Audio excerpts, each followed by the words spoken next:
Hello my friends, I'm Sarah from Grace in My Space. Welcome back to my channel. Today I'm going to do a really fun project. We are going to take two different pieces of trash or junk, somebody's discards, and we're going to turn them into a bit of treasure. Let's go.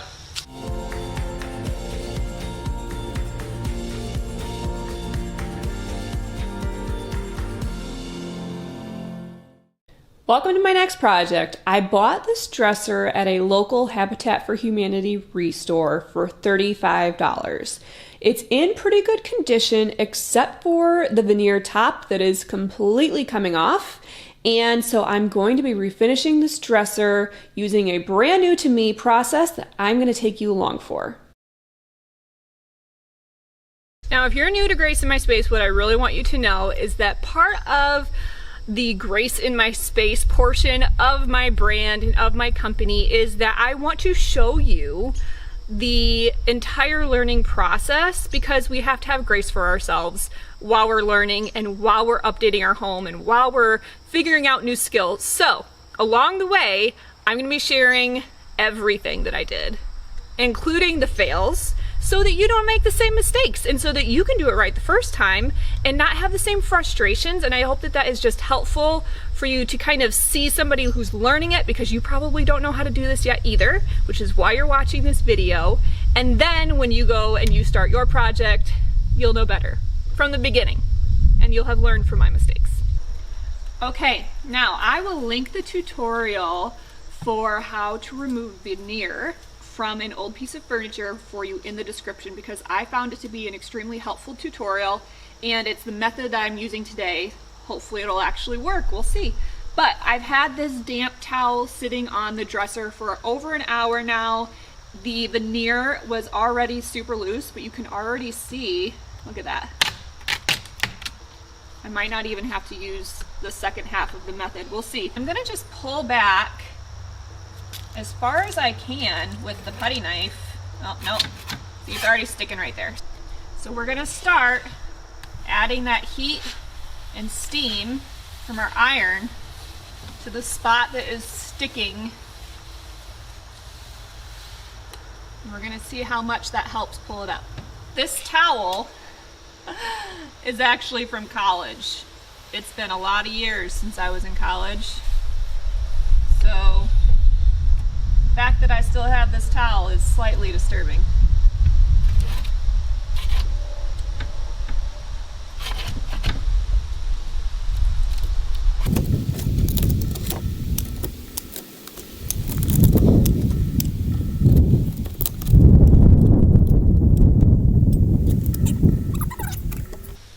Must need to hold it longer. It's all an experiment. Like every DIY I've ever done in my whole life.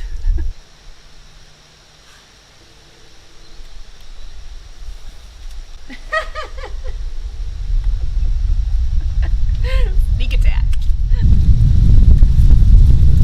It's like re-gluing it to the top with the heat. It's re-adhering what was loose before. I decided to go ahead and pull up all of the already loose veneer before I did anything else, just to avoid re-adhering something that was already loose.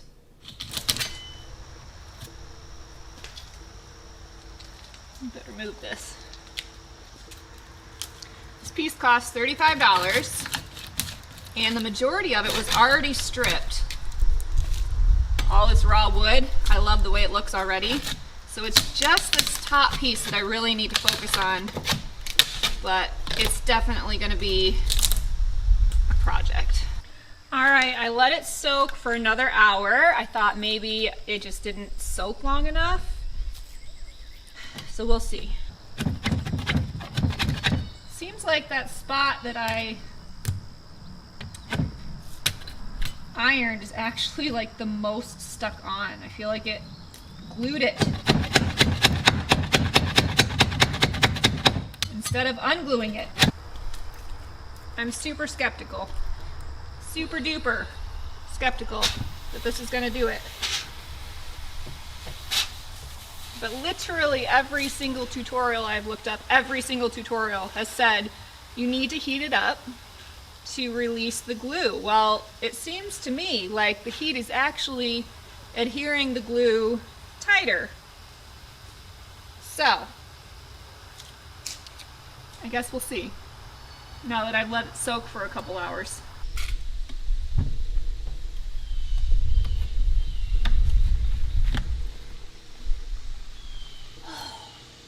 They were right. I'm just really impatient. That's about the long and short of it. I'm just impatient. Look at the length of this strip. That was a good one. That was a good feeling right there. Now the key to this is 100,000,000% patience. If you do not wait long enough for the towel to dampen and loosen the veneer, and then if you don't wait long enough for the heat to work its magic on releasing the glue, then you will have a very hard time. It is all about patience. It is all about finesse. It's really just about patience though, which I'm very bad at. So what I would actually recommend that I wish I would have been doing this whole time is if there are other areas of your piece of furniture that you need to work on those separately but at the same time. For instance, I want to add wood conditioner and a poly to the whole dresser. So while this iron sits, I could have been over here adding wood conditioner to a drawer and then adding poly to a drawer and working on the other areas of the dresser where the steam specifically will not be touching while it's working on the veneer top. So if you do have other areas that you need to work on for your piece, definitely recommend doing those at the same time that you're giving your iron a little bit of time to work. And that way, hopefully you're not just sitting and watching the steam roll out of your iron like I have been. All right, all the veneer is off, and the next step is to sand and get the remaining bit of glue off that I wasn't able to scrape, and then get to the step of finishing. So after sanding with 60 grit, 80 grit, 150, and then 120, this is the mess that we're left with. And now I need to decide what I'm gonna do to make this look good. Now we need to test and see if this is mold or salt or an effervescence. If we spray it and it dissolves, it's salt. It's definitely not dissolving. I think we're probably dealing with mold. Now, beyond the fact that it's disgusting to look at, you obviously don't want mold in your furniture for health reasons, so I'm gonna spray this with undiluted vinegar and let that soak for a good hour and then see if we can get that cleaned out. Now it is really important to get out any mildew or white mold from your piece before you move on. You don't want to seal that in there. It's not good for it. It'll continue to deteriorate. You may need to kind of scrub out anything like this to get it really cleaned up. And then the most important thing is making sure this wood is completely dry before you do anything else to it for a next step.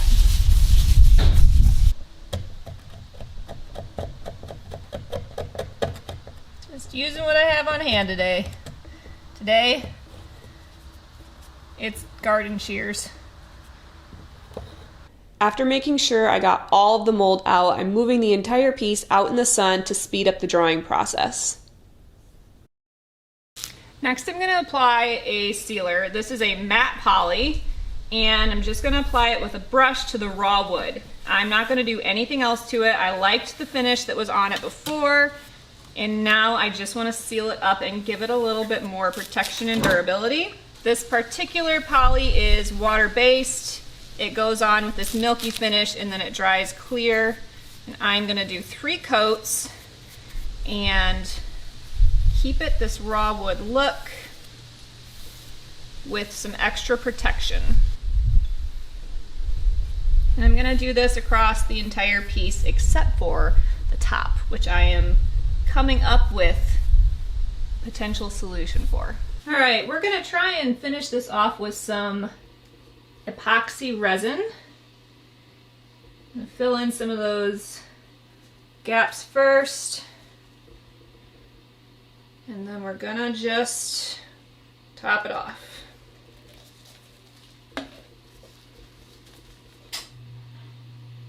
Now, one of the biggest challenges of using epoxy is making sure you don't add air bubbles by overmixing or being too vigorous in the way that you spread or apply the epoxy resin. My goal in using this method to finish the top is to allow the wood grain to still show through, but to mask some of the imperfections and to give a really solid surface to avoid any staining or any watermarks if guests are using this heavily, since it will be at the cottage and in the kids' space. I think it's going to be a great solution to solve both of those problems. We just need to get all those air bubbles out and then let it fully cure. It applies a triple thick coating so that there is nothing that's going to touch this wood surface. Look at the shine and the reflection. I absolutely love how it brings through the grain, but it's really protective and it masks some of those imperfections. Finishing touches here at the Haven Cottage. This is the next project. I got this lamp for like $2. It's obviously outdated. Time to update it.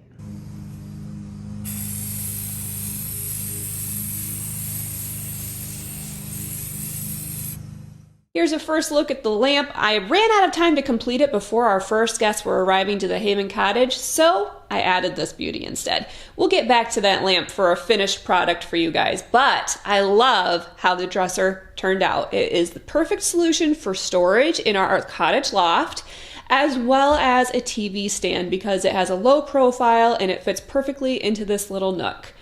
I'm so excited to show you more of the cottage in a future video. Stay tuned.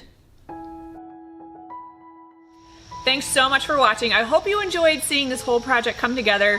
Make sure and check out the Haven Cottage. The booking is live and you can come stay with us. I mean, not like with us, but you can come stay at the cottage and you can enjoy our little slice of heaven here in Michigan.